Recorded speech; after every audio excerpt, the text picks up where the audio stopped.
이 세상에 존재하는 그 모든 피조물 가운데 오직 인간만이 다른 사람이 당하는 상황을 마치 자신이 당하는 상황처럼 느낄 수가 있다고 합니다. 뿐만 아니라 다른 사람이 경험했던 그 경험들이 비록 다른 사람이 경험을 했을지라도 마치 자기가 경험한 것처럼 공유할 수 있고 또 거기서 교훈을 받을 수 있는 존재라고 합니다. 그래서 아픔을 당하는 사람들을 보면서 마치 내가 아픈 것처럼 함께 울기도 하고 기도할 수도 있고 또 그렇게 그를 위로할 수도 있는 것이 인간이고, 비록 다른 사람들이 어떤 경험을 했을지라도 그 다른 사람의 경험을 보면서 자기에게 적용하고 교훈받을 수 있는 것도 오직 인간입니다. 이것은 아마도 하나님께서 일반 은총 가운데 오직 인간에게만 주신 지혜의 근본이 아닐까, 그렇게 저는 생각을 합니다. 그래서 인간만이 과거의 역사를 통해서 오늘을 사는 오늘의 처신을 위한 원리와 모범을 배울 수 있는 유일한 존재이죠. 근데 문제는 많은 사람들이, 그리고 대부분의 사람들이 저를 포함해서 그 능력과 지혜를 따라 사는 것이 안 된다는 것이 문제이며 불행이기도 합니다. 그래서 역사학을 전공하면 그 역사학자들이 하는 말 가운데 공통적인 말 하나가 있습니다. 그게 뭐냐면 역사는 항상 되풀이된다, 그런 말이 있습니다. 이것은 한 정의이기 전에 역사적 산물의 결과로 받았기 때문에 그렇게 많은 역사학자들이 인정을 하기도 합니다. 이 말은 부정적인 말로 표현할 때가 많습니다. 예를 들면 분명히 잘못된 길을 가다가 망한 사람의 그 멸망의 역사를 분명히 보고 알고 있음에도 불구하고 어느덧 자기도 모르는 사이에 그 길을 가고 있는 경우가 참 많습니다. 또 반대로 어떤 경우에 참 잘 살아서 성공한 역사, 귀한 역사를 능히 알고 있음에도 불구하고 우리의 무지와 게으름으로 인해서 그 길을 가지 못하는 경우들이 상당히 많습니다. 이것은 물론 우리의 무지와 또 우매함, 우리의 게으름이기도 하지만 사실은 다 역사에서 배우지 않는 우리의 우매함을 가르치고 있는 것들입니다. 제가 이 아침에 이런 말씀을 드리냐면 오늘 본문에서 만나는 이 본문이 이런 면을 잘 보여주는 그런 본문입니다. 그러니까 선조가 겪었던 역사의 교훈을 망각한 한 왕이 결국 멸망을 자초하게 되는데 그 한 에피소드, 역사 속에는 감추어졌지만 성경의 역사 속에서는 들추어난 그런 역사를 우리에게 소개하고도 있습니다. 제가 제목을 뭐라고 정했냐면 성경 본문 그대로 뭐라고 정했냐면 이것을 알고도라고 했습니다. 이것을 알고도 그렇게 하지 못했다라고 하는 역사적 어떤 부재, 역사의식의 부재에 대한 이야기를 오늘 여러분과 함께 나눌 것인데, 오늘 특별히 이 말씀에서 오늘 소개되는 왕이 무엇에 실패하고 있는지, 그리고 그 실패를 반면교사 삼아서 21세기를 살아가는 성도들이 무엇에 유념하며 살아야 되는지에 대한 역사적 교훈을 함께 좀 나누려고 합니다. 오늘 소개받는 왕은 우리가 말씀 읽을 매일 한 장씩 읽어가면서 처음 등장하는 왕이기 때문에 조금 생소한 왕입니다. 신의 이름을 그대로 써서 그대로 따와서 이름을 벨사살이라고 하는 왕에 관한 기록 이야기입니다. 이 벨사살 왕의 성경 문자로만 따지면 아버지가 누구냐면 우리가 유다를 멸망시키고 대바벨론 제국을 세운, 우리가 에스겔서를 읽고 지난 날까지 어제까지 다니엘서 4장까지를 읽으면 많이 반복되어 나온 왕의 이름이 있죠. 바벨론 대제국의 황제 이름이 뭐지요? 느부갓네살 왕 맞습니다. 제가 타박하려고 물어본 거 아니에요. 느부갓네살 왕 맞습니다. 그 대제국의 아들로서, 물론 정확히 따지면 손주입니다. 그런데 아들이라고 표현한 것은 후손이라는 개념을 복수로 쓰고 있기 때문에 괜찮습니다. 여하튼 성경엔 아들로 표현된 그 아들이고, 느부갓네살 왕을 이어 왕이 된 사람이 바로 벨사살 왕입니다. 근데 그가 한 번은 귀인들 1천여 명을 자기 왕궁으로 초청을 해서 연회를 열었습니다. 큰 파티를 열었는데 얼마나 많은 귀인들을 초청했냐면 1,000명을 초청했습니다. 그러니까 왕후들과 후궁들과 왕족들과 모든 귀인들을 다 초대해서 왕궁 안에서 술 파티를 연회를 열며 큰 잔치를 벌였습니다. 그럴 수 있죠. 대제국의 황제가 자신과 친한 사람은 다 불러다가 술 파티를 하는 건 그건 당연히 있을 수 있는 일입니다. 뭐 이 사람들이 신앙인도 아니고 당연히 그럴 수 있죠. 근데 문제는 그 자리에서 결코 해서는 안 되는 일을 했기 때문에 오늘 성경이 그것을 질타하고 있는 것입니다.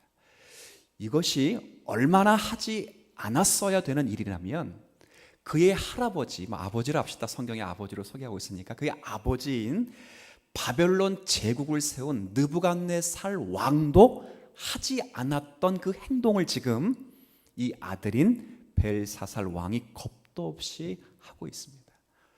무엇을 하고 있었냐면 이 자신 왕궁에는 자기 나라가 섬기는 신들이 있습니다. 전쟁의 신, 풍요의 신, 태양의 신, 여러 다산의 신들, 그 신들을 모아놓는 신전이 왕궁 안에 있습니다. 왕궁 안에. 그런데 그가 어느덧 자기 아버지가 남유다를 멸망시킬 때, 예루살렘 성전을 무너뜨릴 때 예루살렘 성전에서 가지고 온 모든 성전 그릇들을 보물 창고에 모아두었습니다. 근데 아버지는 한 번도 그것을 꺼내어서 그것을 가지고 사용한 적이 없는데 이 아들이 보물 창고의 문을 열어서 그 그릇들을 꺼내다가 1,000명들에게 술잔으로 다 돌리고 술 파티를 하기로 작정을 한 것입니다.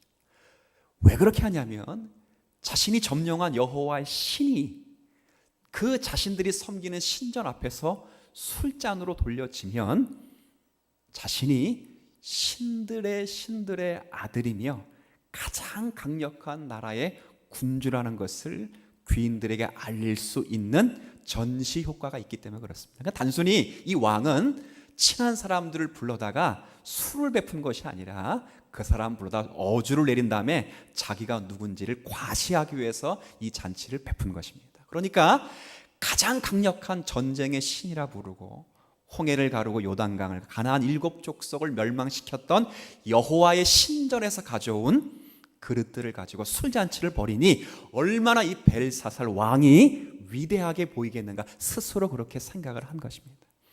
근데 이거는 누구도 안 한 짓이라고요? 느부갓네살 왕 아버지도 안 한 짓입니다.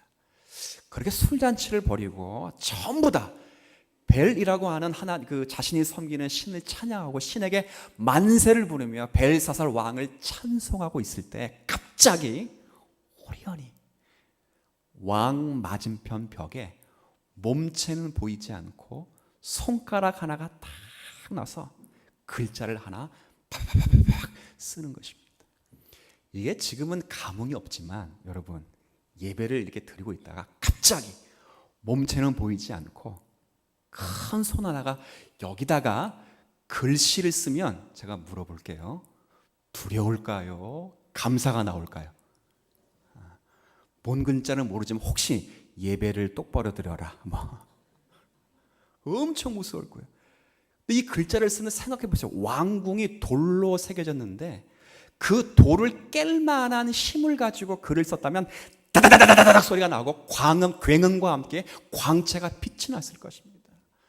이 벨사살 왕과 1,000여 명의 귀인들이 깜짝 놀라서 이것이 신적 임재라는 것은 분명한데 문제는 이 글자를 읽어낼 수 있는 사람이 아무도 없을 뿐 아니라 이 글자를 해독할 수 있는 사람도 아무도 없다는 게 문제였습니다. 왕이 사색이 되었습니다. 깜짝 놀랐습니다. 모든 귀인들이 깜짝, 성경에 보면 다리가 녹는 듯 하였고 무릎이 다다다다다다다 붙었고 떨었더라 이렇게 되어 있어. 얼마나 놀려. 전 세계를 호령하는 느부갓네살 왕의 아들인 벨사살이 그 신적 위험 앞에 깜짝 놀라죠. 귀인들에게 물어봐도 그 뜻을 이해할 수 없고 그 나라의 전 세계 가장 똑똑한 박사와 술사들을 다 불러봐도 읽어내지도 못하고, 뿐만 아니라 용하다는 점쟁이들을 다 불러왔는데 그 뜻을커녕 문자를 읽는 사람이 아무도 없습니다. 이쯤에서 분위기 전환을 위해서 질문 하나 드리겠습니다. 이때 생각나는 사람. 자, 다시. 이때 생각나는 사람 누구? 지금 우리가 어디 읽고 있어요 지금? 다니엘이다. 하나님의 섭리가 참 묘하지요. 망한 나라, 바벨론 제국의 망에 더 이상 희망이 없다고 하는 나라에 한 사람을 높이셔서 하나님의 살아계심과 역사하심을 온 제국에 전하고 있다는 것은 놀라운 일입니다. 그 술자리에 참 신기하게 유독 참여하지 않았던 태우가 있습니다. 벨사살의 어머니는 참여하지 않았어요. 그 어머니가 자초지종을 듣고 깜짝 놀라서 술 연회 자리에 나타나서 왕이여, 아들 왕이여, 무슨 일입니까? 자초지종 다 들었지요. 너무 놀라지 마십시오. 우리에게는 다니엘이 있습니다. 그 사람은 당신의 아버지인 느부갓네살 왕의 꿈을 2번씩 해석했습니다. 그에게는 지혜가 있고 총명이 있습니다. 선왕도 그를 가까이 했습니다. 그래서 결국 누가 그 연회 자리에 초청이 되냐면 다니엘이 초청이 되는 것입니다. 근데 시기를 좀 봅시다. 근데 여러분 다니엘 그러면 맨날 나이가 어느 정도 되는 것처럼 보여요? 다니엘. 여러분 오늘도 무사히라는 그 무릎 꿇고 이렇게 기도하는 건 나이가 애죠, 애. 그게 다니엘 모습을 그렇게 형상화한 것입니다. 근데 이때 나이는 백발이 된 노인입니다. 정계를 은퇴하고 노후에 편안히 인생을 즐겨야 될 그때에 하나님의 역사 때문에 부름을 받기 시작했습니다. 다시 불려져 와서 그 벨사살 앞에 와서 그 문자에 대한 해석을 요청받아요. 근데 참 신기하고 재미있는 것은 이 다니엘이 그 문자를 읽고 해석을 하지 않고 오늘 저와 여러분이 읽은 내용은 그 문자를 읽고 해석하는 내용이 아니라 그 해석 이전에 설민석처럼 역사 강의를 하는 내용이 오늘 본문입니다. 참 재미있죠. 왕은 지금 이 다니엘에게 지금 뭘 부탁했어요? 이것을 먼저 읽고 그 다음 일단 읽는 사람도 없어요. 전 세계 제국에. 그리고 읽는 사람이 없으니까 뭐도 못해요. 해독을 못하죠. 그런데 다니엘에 그걸 부탁했더니 다니엘은 읽거나 해석을 하지 않고 그 전에 벨사살 앞에서 역사 강의를 멋있게 하는 것입니다. 한마디로 뭐냐? 당신은 역사 속에서 하나님의 뜻과 역사를 배우지 못했습니다. 그거예요. 무슨 얘기냐면 왕이시여, 당신의 선왕이신 느부갓네살 왕에게로부터 당신은 아무것도 배운 것이 없습니까? 당신의 아버지 왕에게 하나님께서 모든 권세를 다 주셨다는 것 알고 있지 않습니까? 근데 그 느부갓네살 왕이 그 모든 권세를 하나님께 받았지만 그가 하나님을 역사의 주인 되시고 자신의 인생의 뜻을 주관하시는 왕이시라는 것을 인정하지 않을 때 당신의 아버지가 얼마나 비참한 결과를 맞이했는지를 아들로서 알지 않습니까? 어제 사장의 내용이 뭐예요? 느부갓네살 왕이 하나님께로부터 주어진 권세를 가지고 자기를 과시할 때 하나님 그를 엄청 낮추셨잖아요.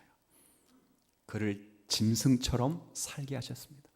정신이 나가게 한 후에 소처럼 7년 동안 풀을 뜯어먹게 하시고 옷을 입지 않고 옷을 이슬로 대신하도록 하고, 손톱은 독수리의 발톱처럼 자라게 하고, 머리는 독수리의 머리처럼 그렇게 자라게 하셔서 미친 광인처럼 그를 낮추신 것을 당신은 아들이기 때문에 보았지 않았습니까? 알고 있지 않습니까? 그리고 그 아버지가 7년이 다 끝난 후에 내가 왕이 아니라 하나님이 왕이시라고 하는 그 선언을 당신이 똑똑히 들었지 않았습니까? 모든 나라는 하나님이 주관하신대요. 어떤 나라도 하나님의 뜻대로 그 나라를 인생에게 주시는 분이 하나님이시며, 교만한 자를 낮추어 하나님 앞에 세우시는 하나님은 하나님이시다라고 고백한 아버지의 그 고백을 기억하고 있지 않습니까? 그런데 왜 당신은 도리어 그 영광을 찬탈하고 하나님께 돌려줘야 된 그 영광을 착복하고 있습니다. 그리고 당신은 당신처럼 살면 어떻게 되는지를 분명히 보아놓고도 왜 당신은 그 길로 간 것입니까? 이제 당신은 끝났습니다. 이 나라도 끝이 나고 당신의 생애도 오늘 끝이 났습니다. 그리고 이 이야기를 듣고 난 다음에 글을 소개하는데, 그 글을 아무도 모르는 글을 읽을 때 그 글을 메네 테켈 우 바르신이라고 했어요. 메네는 수를 세어본다. 하나님이 당신의 수를 세어보고, 두 번 반복되니까 수를 세어보고 데겔, 저울에 달아보니 데겔, 우, 그리고 바르신, 나누었습니다. 당신의 인생의 무게를 채워보고 달아보아도 그 기준에 미치지 못하여 하나님이 당신의 나라를 메대와 바사로 나누실 것이고 당신의 목숨을 쪼갤 것입니다 라는 예언을 듣고 바로 그날 밤 벨사살이 죽음에 이르게 되는 내용을 여러분께 읽었습니다. 지금 전해드린 거예요. 제가 동화 이야기한 거 아닙니다. 이 성경 이야기를 한 것입니다. 제가 물어보지요. 이런 역사를 바벨론 제국의 왕을 기록하는 역사에 기록했을까? 예를 들어 이런 이야기를 우리나라식으로 말하면 조선왕족 실록에 기록을 했을까요? 안 했을까요? 자기 나라는 창피해서 안 합니다. 그래서 바벨론 역사 책과 고증을 다 보면 벨사살이라는 이름은 있어도 그에 대해서 언급된 건 하나도 없습니다. 유일하게 어디에만 언급되어 있어요? 성경에. 왜? 바벨론 사람에게 교훈을 주는 것이 아니라 이 성경을 오고 오는 또 읽고 하는 우리들에게 깨우침을 주시기 위하여 허락된 것입니다. 저는 물론 이 내용이 1장부터 제가 새벽 예배 때 초지일관 설교 드린 것처럼 이 내용이 비록 나라가 멸망하여 바벨론 포로에 끌려간 자기 백성일지라도 그 역사와 세계를 중심하시는 분이 하나님이시라고 하는 주권 섭리를 가르치시는 본문 속에 가장 강력한 절대 군주도 패하실 수 있는 하나님이 너희들을 향하여 약속의 말씀을 이루실 것이라고 하는 확증하는 사건이기도 하지만, 제가 오늘 짧은 시간에 여러분께 말씀드려야 할 내용은 바로 저도 이 말씀을 읽으면서 두려운 것이 하나님의 역사의 현장에서 아무것도 배우지 못한 사람의 말로가 어떻게 되는지를 우리에게 가르치시는 하나님의 말씀이라 저는 그렇게 생각이 듭니다. 그는 그의 선대 역사를 알고 있었습니다. 분명한 것은 보았고 알았습니다. 그런데 그 보고 안 것이 느부갓네살 왕처럼 하나님을 향하여 가지는 못했다는 거예요. 제가 정말 두려운 것은 우리가 때때로 서슴없이 이런 벨사살의 후예들이 되고 있지는 않는가 하는 것이 성경을 읽으면서 참 두렵습니다. 제가 성경의 역사를 알라 그 이야기를 하는 게 아니에요. 역사를 지금 보세요. 벨사살이 느부갓네살 왕의 역사를 알아요, 몰라요? 다 보았고 알고 있는데 그것이 그 역사 속에서 역사 의식을 지금 배우지 못했다는 우매함을 깨닫게 해주는 것입니다. 마찬가지 성경을 몇 장 읽었니? 구약에 39권, 신약이 27권, 합이 몇 권? 66권, 신약이 이런 것을 알고 있다는 것으로 자족하는 것이 아니고 그 성경의 역사와 성경의 내용을 아는 것이 얼마나 우리를 그리스도에게 인도하고 있는가. 그 성경을 보고도 우리가 그리스도에게로 우리의 마음과 시선과 삶이 조정되지 않으면 우리 또한도 벨사살의 후회와 별반 다를 것이 없다라고 하는 경고가 오늘 우리에게 허락하신 이 경고입니다. 그래서 제가 무섭습니다. 저는 이 말씀을 또 감사하게도 바울 사도가 고린도 교회에 보내는 편지에 이 내용과 비슷한 역사 의식을, 역사 사관을 가르쳐 주고 있는데, 자, 성경 한번 찾아보죠. 고린도 전서 10장을 한번 가보죠.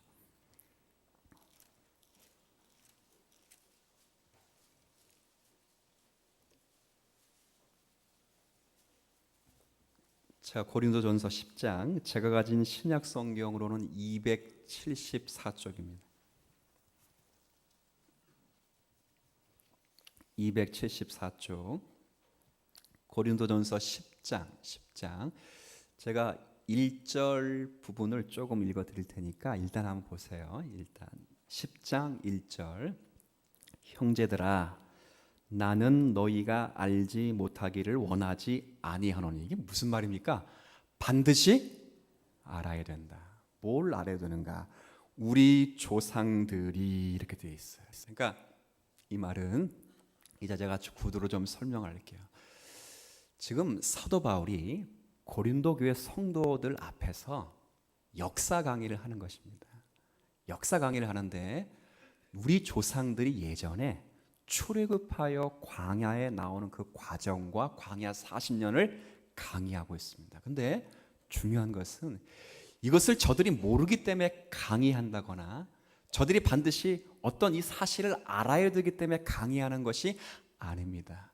이 역사를 강의하는 데 있어서 아주 중요한 두 단어가 여기 언급되어 있는데 6절을 한번 보세요. 6절에 한번 제가 읽어드릴게요. 이러한 일은 우리의 본보기가 되어 우리로 하여금 그들이 악을 즐겨한 것 같이 즐겨하는 자가 되지 않게 하려 함이라. 여기 보면 옛날 성경에는 조금 다른 표현이 있는데 여기 뭐가 되냐면 첫 번째 역사 의식은 본보기입니다. 여러분 그 옛날 성경 가지고 계신 분은 이 본보기를 뭐라고 기록하고 있나요? 혹시 거울이라는 말을 들어보신 적 있습니까?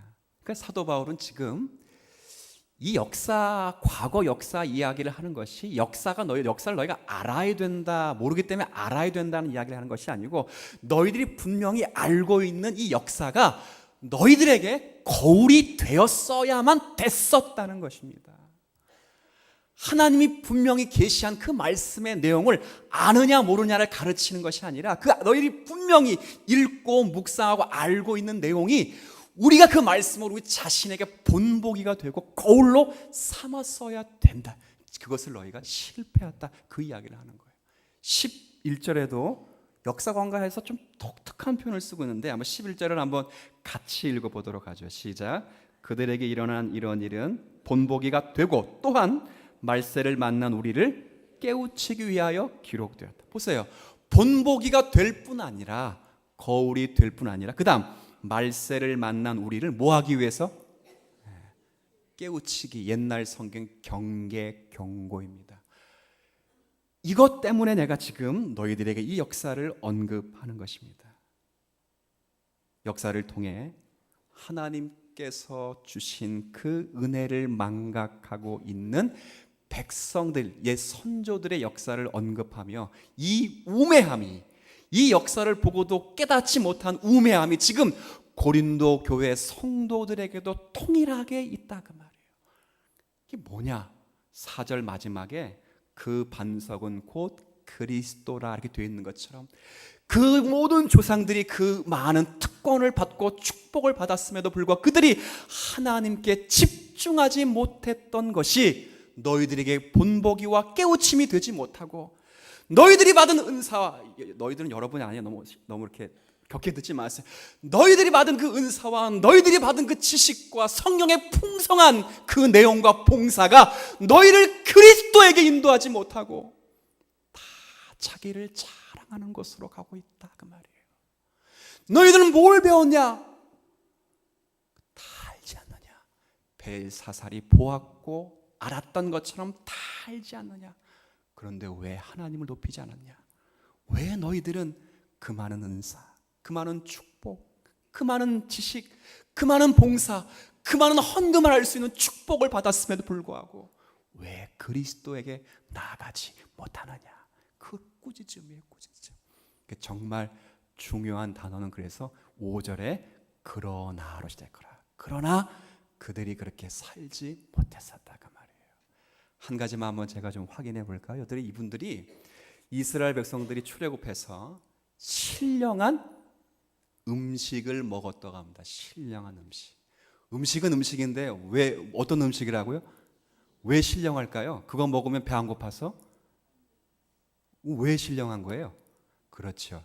신령한 방식으로 왔기 때문에 신령한 음식이고 어려워할 거 없습니다. 생각을 해보십시오. 광야로 나온 사람들이 뭘 먹을 게 있어요? 돌아다니면서 농사를 지을 것도 없이 우리 딱 까놓고 얘기하면 기껏해 100여 명 수련회 가는 것도 밥하는 것 힘들어요, 쉬워요?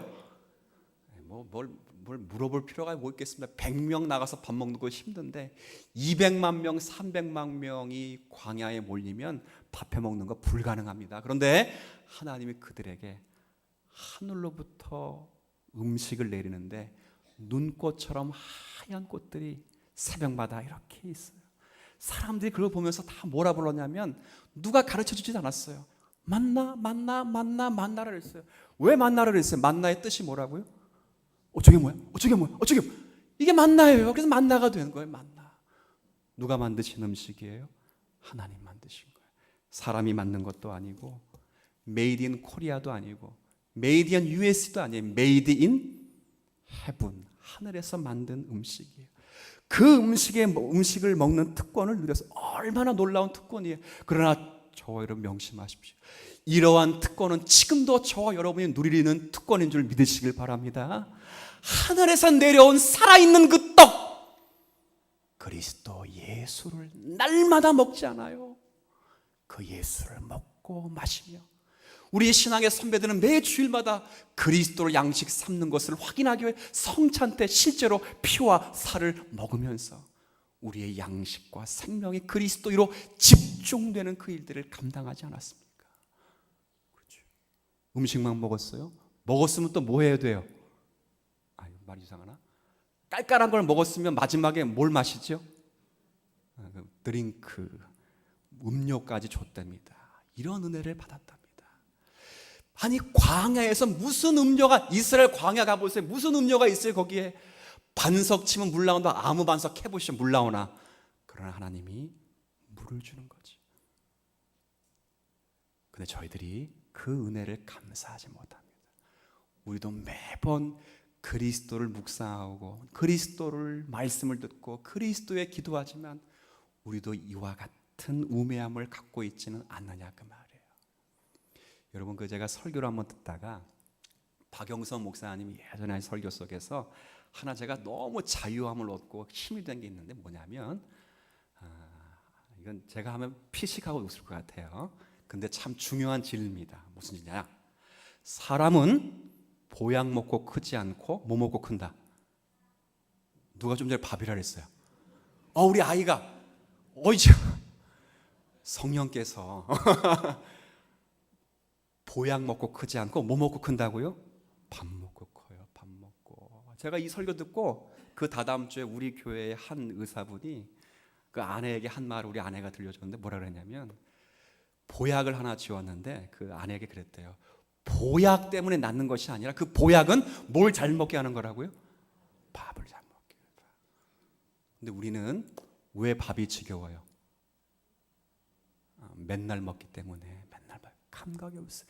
매일 지겹다는 말은 좀 그렇지만 매일 그리스도를 먹고 묵상하지만 그 그리스도에게 나아가지 못한 우매함이 늘 우리에게 있어요. 그러니까 이스라엘 백성들은 늘 불평이 뭐예요? 메뉴판이 왜 메뉴가 하나밖에 없습니까? 그게 우리의 불편함이에요. 이스라엘 백성들이 매번 불편함이 뭐예요? 메뉴판을 열어도 메뉴는 몇 개가 있다고요? 왜 하나밖에 없어야 돼요? 왜 하나밖에? 그리스도 예수가 한 분이시기 때문에 하나밖에 없어야 되는 게 맞아요. 맞다고. 수많은 역사들을 동원해서 우리가 그리스도에 집중되기를 원하시는데 그 역사를 경험하고도 그리스도에게 집중하지 못했던 그 선조들의 그 죄가 고린도 교회 성도들에게 있지 않은가? 그리스도로부터 은사를 받고 그리스도로부터 지식을 얻고 그리스도로부터 봉사와 충성을 받았음에도 불구하고 정작 주신 분은 사라지고 마치 자기가 잘난 것처럼 받아 다 자기를 자랑하고 있는 교회에게 너희들은 역사는 아나 역사 의식을 모르고 있다. 그 이야기를 벨사살 왕과 똑같은 죄를 언급하고 있죠. 그러면서 사도 바울이 참 감사한 것은 결론적으로 과거의 역사를 돌아보면서 이 현실의 역사 속에서 우리가 받아야 되고 적용해야 될 적용을 아주 한 말씀으로 명료하게 이야기했어요. 12절 말씀. 자, 12절. 자, 12절. 자, 장전하셨어요? 같이 있습니다. 시작. 그런즉 생각하는 자는 넘어질까 조심하라. 맞습니까? 예. 시험을 조심하라. 항상 나도 시험을 받을 수가 있다 그 말이에요. 한 유명한 목사님이 윤리적인 문제에 실패를 했습니다. 그리고 1년이 지나서 한 인터뷰 기자가 목사님 왜 그 문제에 실패했습니까? 라고 물어봤어요. 근데 목사님이 뭐라 대답하셨냐면 예 기자님 제가 사실은 다른 사람은 다 실패해도 저는 실패할 것이라고 생각을 하지 못했습니다. 그런데 기억하십시오. 나는 절대 안 할 것 같다고 생각하는 우리들이 똑같은 우매함을 저지를 수 있어요. 내가 지금 누구를 정죄하지요? 누구의 못되고 부족한 신앙을 업신여기지요? 어떤 정치인들의 그 자리에서 횡령한 것들을 정죄하고 질타해도 제가 그 자리에 있다면 그 사람보다 낫다고 전 자신 있게 말할 수가 없습니다. 나도 언제나 시험받을 수 있어요. 다윗의 그 범죄 누가 꿈꾸었겠습니까? 아브라함의 그 모자람 누가 상상조차 했겠습니까? 모세의 그 혈기 누가 예측이나 했겠습니까? 그러나 다 그런 범죄함에 휩싸이면서 그렇게 우리의 우매함과 무지를 드러내며 살아갈 수밖에 없는 역사예요. 성경은 말씀하죠. 섰다 하지 말아라. 역사를 다 안다고 해서 네가 역사관을 꿰뚫었다고 생각하지 말아라. 역사에서 말씀하신 그리스도를 보았다고 해서 너희가 그리스도에 가까이 갔다 다 안다라고 생각하지 말아라. 그 이야기를 하는 거예요. 여러분 이스라엘 역사를 보면 이스라엘 백성들이 특별히 제가 하나 이야기해 드리면 그 여호수아를 앞세워서 가나안 땅을 정복하는 이야기를 잘 알 거예요. 이 요단강을 마른 땅같이 건너와서 정말 이 사람들은 40년 동안 죄송하지만 뺑뺑이 논 사람 아니에요. 전쟁은 해보지도 않은 사람들의 자손들이기 때문에 뭐 병기를 잡아본 사람도 없고 병기도 없지요. 그리고 더 큰 것은 가나안은 철기 문화고 이 사람들은 청동기 문화니까 싸움해봤자 백전백패가 불보듯 뻔해요. 근데 가자마자 가장 큰 성 난공불락의 성을 만나는데 그 성의 이름이 뭐예요? 여리고성이 여리고성. 얼마나 두려웠겠습니까? 얼마나 기도 열심히 했고 열심히 마음의 준비를 했습니다. 그리고 하나님의 임재를 믿고 그 성을 향해 전진할 때 피 한 방울 내지 않고 여리고성이 후루룩 무너졌어요. 얼마나.